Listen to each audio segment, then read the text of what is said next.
Bismillahirrahmanirrahim. Assalamualaikum warahmatullahi wabarakatuh.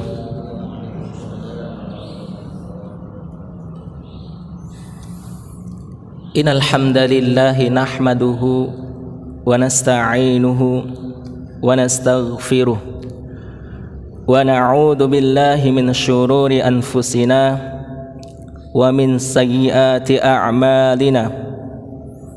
Man yahdihillah fala mudilla lah wa man yudlil fala hadiyalah. Asyhadu an la ilaha illallah wahdahu la syarikalah wa asyhadu anna Muhammadan abduhu wa rasuluhu la nabiyya wala rasula ba'dah. Allahumma salli wa sallim wa barik ala nabiyyina Muhammadin wa ala alihi wa ashabihi wa man tabi'ahum bi ihsanin ila yaumiddin.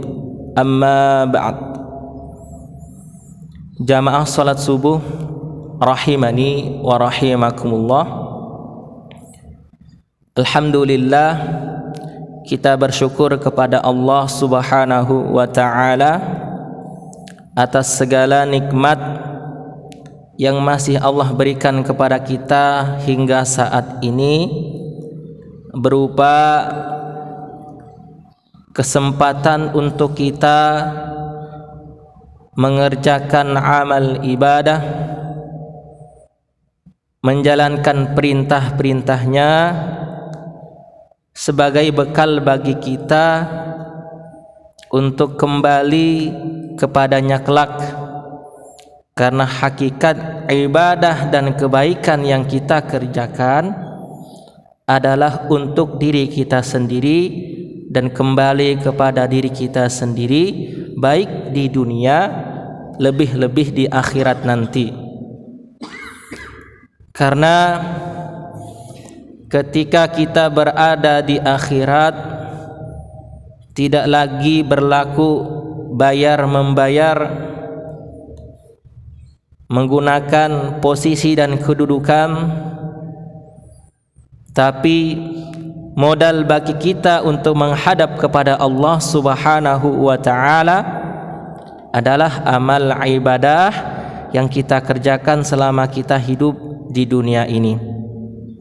Salawat dan salam semoga senantiasa tercurah kepada suri tauladan kita, manusia mulia yang diutus oleh Allah Subhanahu wa ta'ala menjadi nabi dan rasul terakhir, yaitu baginda Nabi Muhammad sallallahu alaihi wasallam. Kepada keluarga beliau, para sahabat dan pengikut beliau yang setia hingga akhir zaman, semoga kita ini senantiasa istiqomah dalam menjalankan ajaran yang Allah syariatkan melalui beliau dan senantiasa berusaha menjalankan sunnah-sunnah beliau hingga akhir hayat kita, sehingga apa yang kita cita-citakan, apa yang kita inginkan berupa mendapatkan syafaat dari beliau di yaumil qiyamah nanti, dimasukkan ke dalam surganya Allah Subhanahu wa ta'ala. Dan tentu kita juga bercita-cita untuk bisa masuk ke dalam surganya Allah Subhanahu wa ta'ala ini bersama dengan beliau, orang-orang soleh, para sahabat yang dijamin oleh Allah Subhanahu wa ta'ala masuk ke dalam surganya di akhirat nanti. Itu di antara cita-cita yang harus kita prioritaskan dalam kehidupan ini, masuk ke dalam surganya Allah. Dan tentu kita berkeinginan bisa berjumpa, berkumpul dengan manusia yang memberikan petunjuk ataupun yang menjadi suri tauladan bagi kita dalam beramal ibadah dalam kehidupan ini, sehingga membawa kita masuk ke dalam surganya Allah Subhanahu wa ta'ala. Hadirin sekalian yang berbahagia rahimani wa rahimakumullah, izinkan pada kesempatan ini kami akan menyampaikan beberapa hal terkait dengan ibadah salat berjamaah. Terkait dengan diantaranya hadis yang akan kami sampaikan, posisi makmum ya, ketika hanya berjamaah berdua ya. Nanti kami akan jelaskan terkait hal-hal yang lain di dalam himpunan putusan tarjih pimpinan pusat Muhammadiyah. Hadis ya, yang diriwayatkan oleh Bukhari dan Muslim ya, dari Ibnu Abbas ya. An Abdullah Ibnu Abbas radhiyallahu anhuma qala ya. Dari Abdullah bin Abbas radhiyallahu anhuma menceritakan, bittu inda khalati Maimunah, suatu malam atau suatu ketika aku bermalam di rumah bibiku yang bernama Maimunah. Faqama an-nabiy sallallahu alaihi wasallam yusalli minal lail. Maka pada saat itu ya, Nabi sedang salat ya, sedang berdiri melaksanakan salat malam. Fakumtu, kemudian aku pun mengikuti Rasulullah sallallahu alaihi wasallam melaksanakan salat tersebut dengan berdiri an yasarihi, di sebelah kiri beliau ya. Kata Abdullah ibnu Abbas radhiyallahu anhu. Jadi Rasulullah ini sedang salat malam, kemudian Abdullah ibnu Abbas radhiyallahu anhuma mengikuti Rasulullah sallallahu alaihi wasallam salat malam tersebut, kemudian berdiri di sebelah kiri Rasulullah ya. Jadi beliau ikut Rasulullah salat dengan berdiri di sebelah kiri ya. Sebagaimana yang kita ketahui bahwa yang baik-baik, yang mulia itu kan biasanya berada di sebelah kanan ya. Misalnya tangan kanan ini kan digunakan yang baik-baik ya. Maka ya bisa jadi pada saat itu Abdullah ibnu Abbas ini ya berpikir ya, mengetahui makmum itu berada di sebelah kiri seorang imam. Fa akhadha bi ra'si faqamani ya an yaminihi. Kemudian ya Rasulullah sallallahu alaihi wasallam, kata Abdullah bin Abbas radhiyallahu an, memegang kepalaku dan memposisikan diriku di samping kanan beliau ya. Jadi yang awalnya di sebelah kiri, kemudian dipegang oleh Rasulullah kepalanya, digeser atau dipindahkan, diposisikan ke sebelah kanan Rasulullah sallallahu alaihi wasallam. Maka hadis inilah yang menjadi dasar ya, bahwa ketika salat berjamaah hanya berdua, maka antara imam dan makmum itu berdiri sejajar ya, satu garis ya.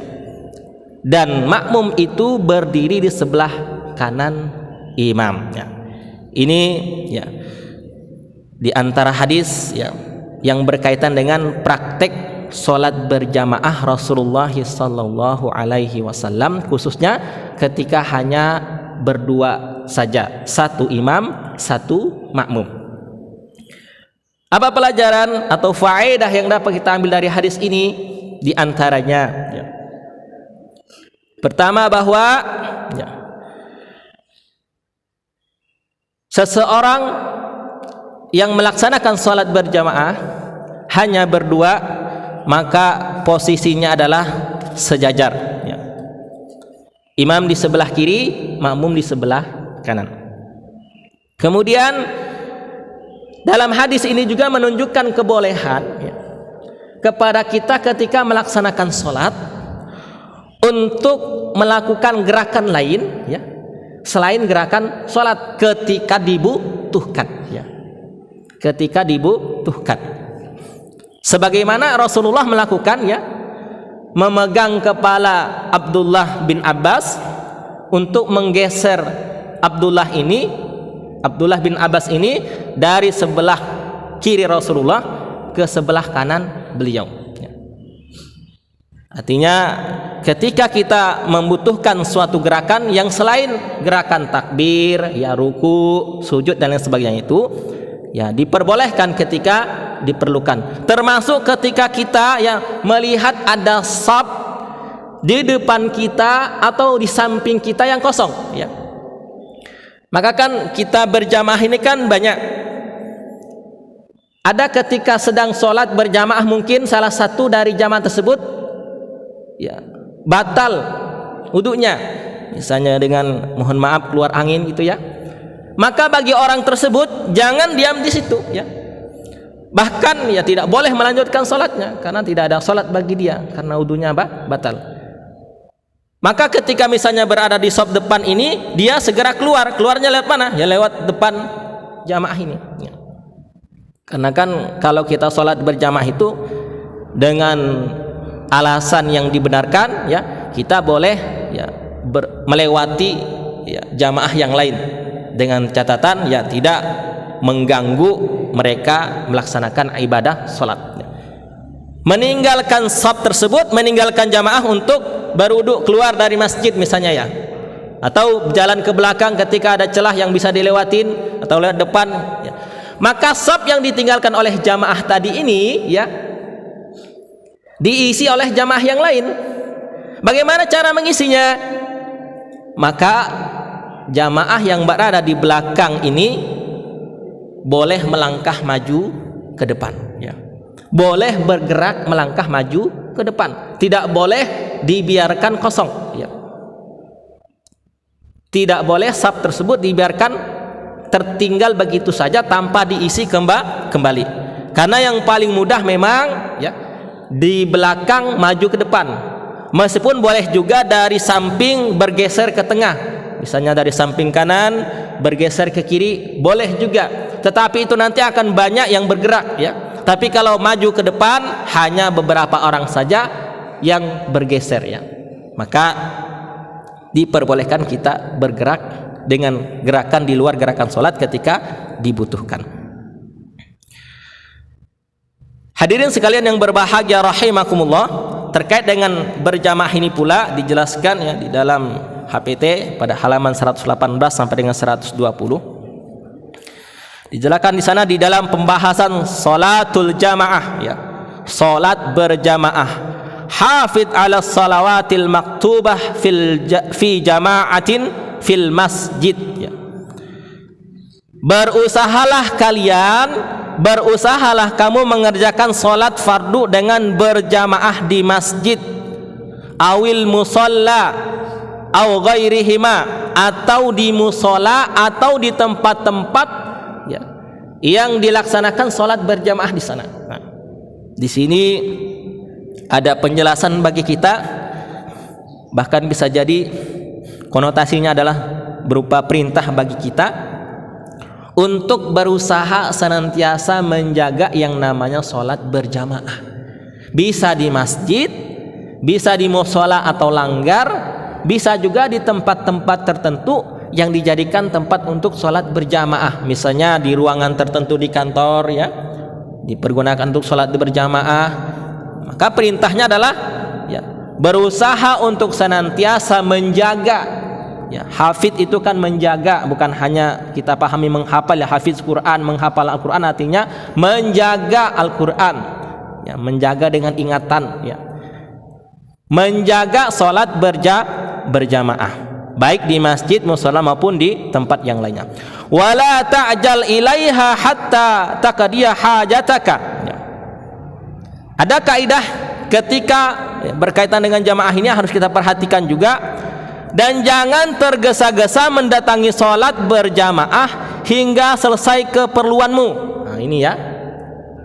Jadi ketika kita punya hajat, punya keperluan yang mendesak, maka selesaikan hajat tersebut, selesaikan keperluan tersebut, baru mendatangi sholat berjamaah. Di dalam hadis itu, hajat ini diantara yang disebutkan adalah misalnya dengan ya kita akan menyantap makan ya, makanannya sudah terhidang ya, kita dalam kondisi lapar, maka pada saat kondisi seperti ini sholat berjamaah didirikan, kita sedang menghadapi hidangan makanan dan kondisi kita lapar, maka yang lebih utama adalah, bahkan dianjurkan di dalam hadis itu adalah kita makan terlebih dahulu, baru nanti selesai makan kita melaksanakan sholat. Selesaikan hajat kita dulu. Kenapa? Karena nanti dikhawatirkan kalau kita laksanakan sholat, maka sholat kita tidak akan sempurna, sholat kita tidak akan bisa khusyuk. Karena apa? Karena kita memikirkan ya apa yang tadi terhidang di hadapan kita ya.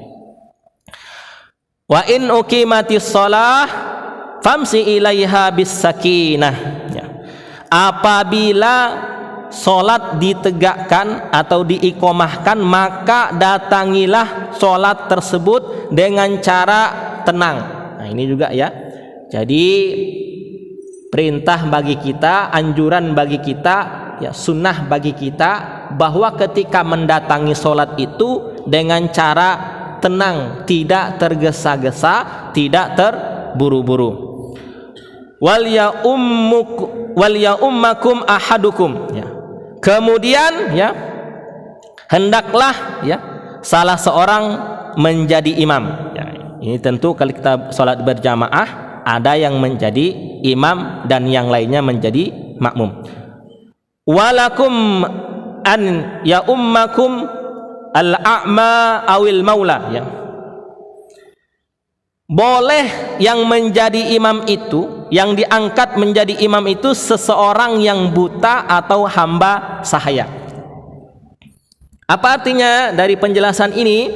Bahwa yang menjadi imam ini tidak memandang ya fisiknya dan status sosialnya, tetapi yang dipandang apa?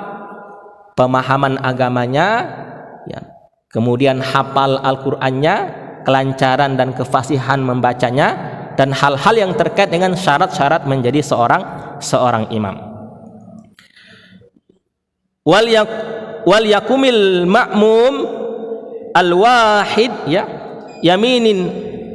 yaminal imam. Nah ini tadi sebagaimana dalam hadis tadi ya, dijelaskan juga di sini bahwa makmum yang hanya seorang saja supaya berdiri di sebelah kanan imam ya. Jadi ini yang dipakai, yang diambil oleh Tarjih Muhammadiyah, bahwa berdasarkan hadis riwayat Bukhari dan Muslim tadi, sebagaimana kasus yang terjadi pada Abdullah bin Abbas radhiyallahu anhuma ya, bahwa ketika salat bersama dengan Nabi ya, diposisikan oleh Nabi, beliau sebagai makmum berada di sebelah kanan Nabi atau sebelah kanan imam. Maka ini yang diambil, yang dirojihkan, yang dikuatkan oleh Majelis Tarjih Pimpinan Pusat Muhammadiyah.